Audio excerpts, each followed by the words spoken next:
Amsterdam in 1667 rises from the water like a living machine, engineered for profit, protection, and power. Canals slice the land into perfect arcs, reflecting rows of narrow brick houses whose gabled roofs lean forward as if listening to the streets below. Barges glide silently through the waterways, their hulls heavy with Baltic grain, Indonesian spices, Brazilian sugar, and silks from China.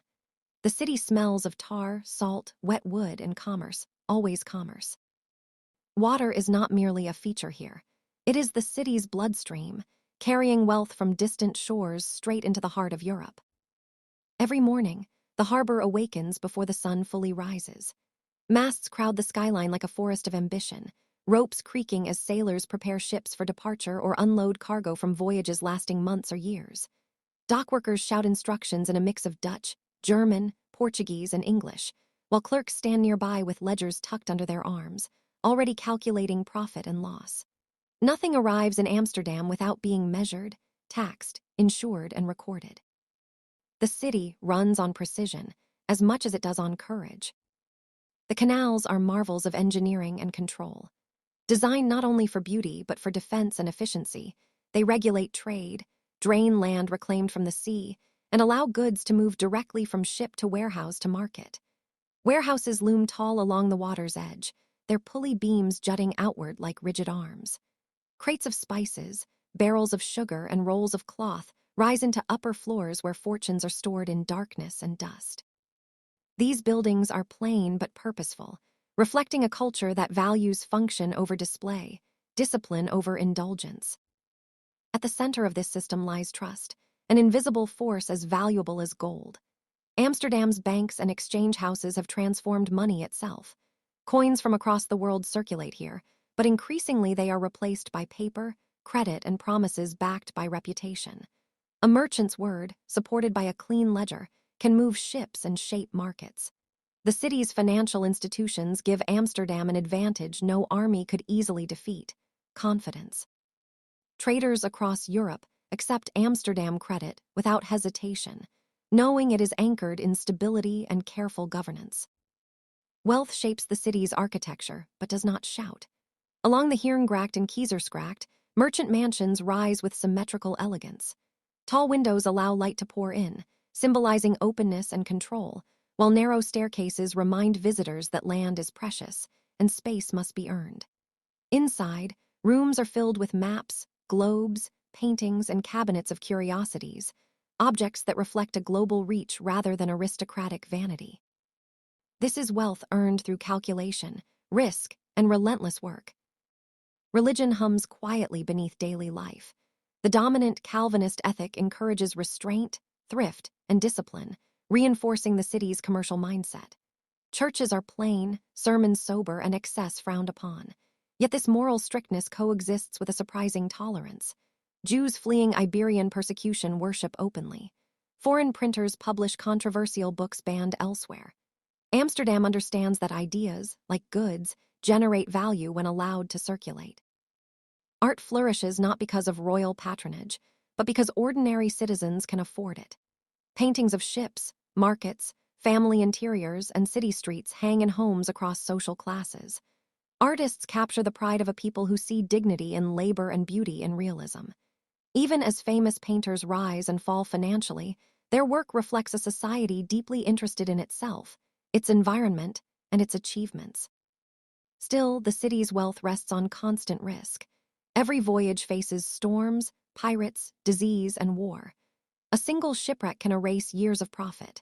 Sailors know this as they crowd taverns near the docks, spending their wages quickly, unsure if they will ever return from the next journey. Behind every elegant canal house lies the knowledge that fortune here is never guaranteed, only managed. Amsterdam's streets are busy from dawn until dusk. Markets overflow with food once considered luxuries. Fishmongers shout prices, bakers sell white bread, and traders argue over weights and measures. Children grow up surrounded by numbers and negotiations, learning early that the world is vast and opportunity lies beyond the horizon.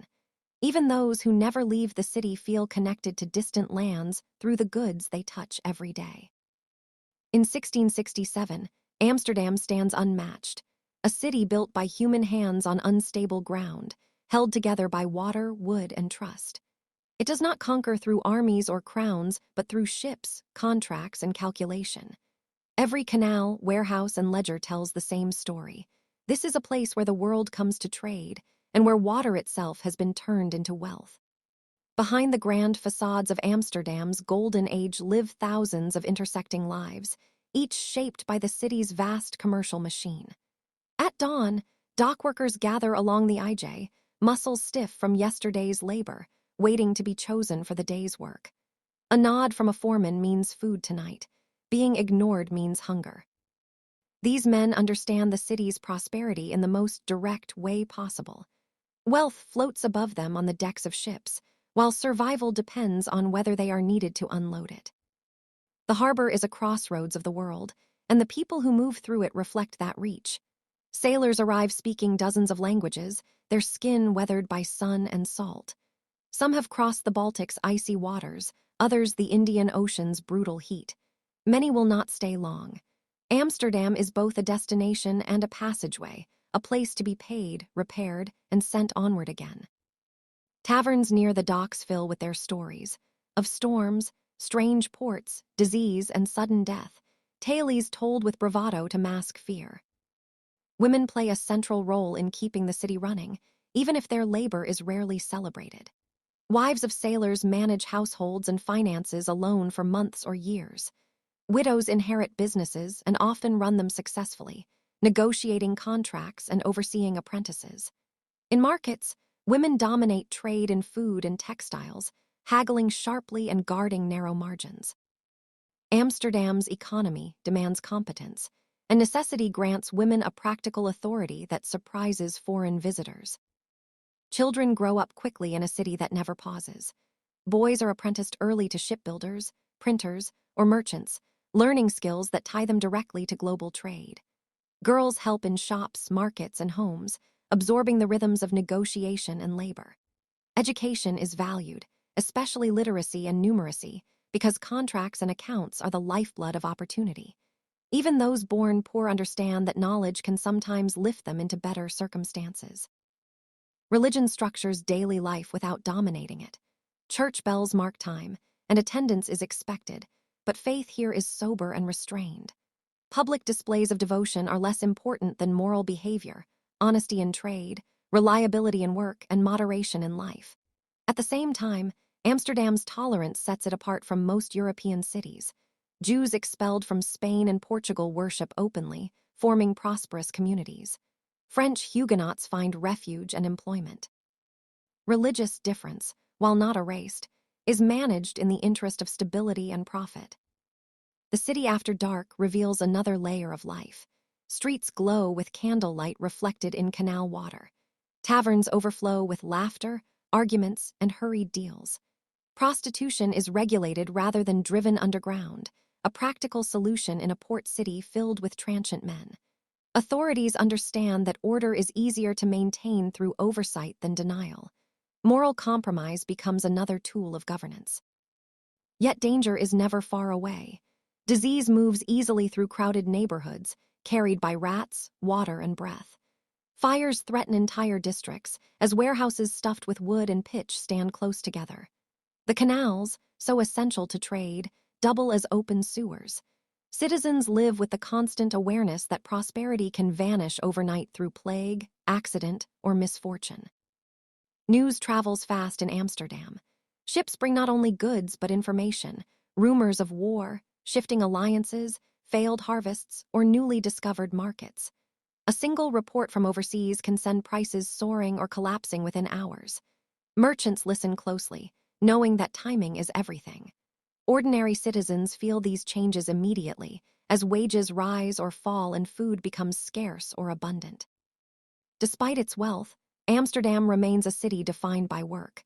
Leisure exists, but it is earned and carefully contained. Every person, from the richest merchant to the poorest laborer, understands their place within a larger system powered by ships and contracts.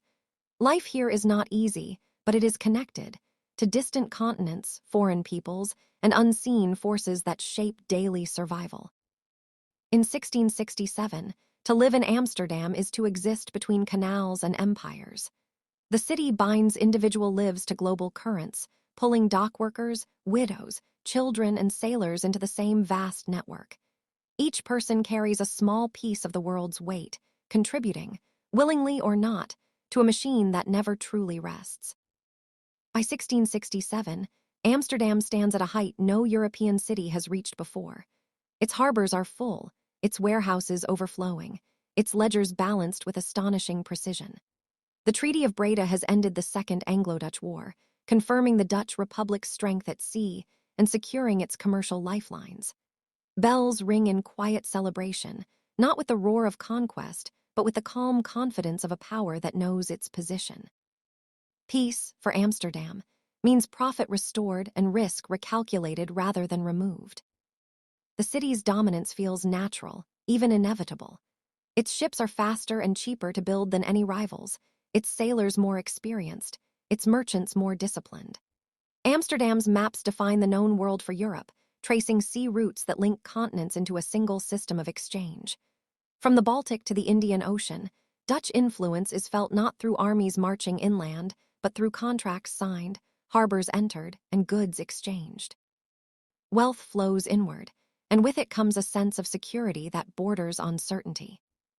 Yet beneath this confidence lie subtle shifts that few are willing to confront. England, though humbled, is adapting quickly, learning from Dutch methods and investing heavily in its own navy and trade networks. France, centralized and ambitious, watches closely, preparing to challenge a republic whose power rests on commerce rather than sheer force. Amsterdam's strength has always been balance, between provinces, between faiths, between private interest and public good. But balance is fragile in a world drifting toward empire and absolutism. Within the city, signs of change appear in quieter ways. Wealth increasingly concentrates among regent families whose fathers and grandfathers built fortunes through risk and innovation. Their heirs inherit stability rather than uncertainty, and with it comes caution. Social mobility, once a defining promise of the city, begins to slow. The canals still reflect opportunity, but their waters now separate social classes more clearly than before. The ladder remains, yet its rungs are spaced farther apart. Environmental pressures whisper warnings as well. Shipbuilding consumes forests at an unsustainable pace, reaching deep into foreign lands for timber. Overseas colonies grow more complex and harder to control, requiring military presence that contradicts the Republic's mercantile instincts. Trade routes stretch thin across oceans, vulnerable to storms, piracy, and political upheaval. The global system that feeds Amsterdam's wealth is vast, but delicate, dependent on conditions far beyond the city's control. Still, daily life continues with optimism. Merchants commission new houses, artists paint bustling harbors, and shipbuilders lay keels for vessels not yet named. Citizens believe, with good reason, that careful management and rational governance will preserve their success. Amsterdam has no king demanding glory, no court draining resources. Decisions are debated, budgets reviewed, risks weighed. This measured approach has carried the city far, and few doubt it will continue to do so. The culture of the city reflects this moment of peak confidence. Knowledge is prized, innovation encouraged, and pragmatism celebrated. Universities, printers, and map makers flourish, spreading ideas alongside goods. Amsterdam sees itself not as a conqueror, but as a coordinator of the world, a place where chaos is organized into profit and reliability. It is a self-image rooted in achievement, reinforced daily by the steady arrival of ships from every horizon. Yet history rarely announces its turning points. The people of 1667 cannot see the wars, rival empires, and shifting trade patterns that will challenge their supremacy in the decades ahead. They experience only the present, a city functioning at extraordinary efficiency, glowing with wealth and confidence. The future's troubles remain distant rumors, easily dismissed amid full warehouses and busy docks. Amsterdam, at this moment, is a city at its zenith. Built on water and trust, sustained by calculation and courage, it appears unshakable. The tide that will one day recede has already begun to move, but in 1667 its motion is too slow to notice. For now, the water is high, the sails are full, and the world still flows willingly into the canals of the Dutch Republic.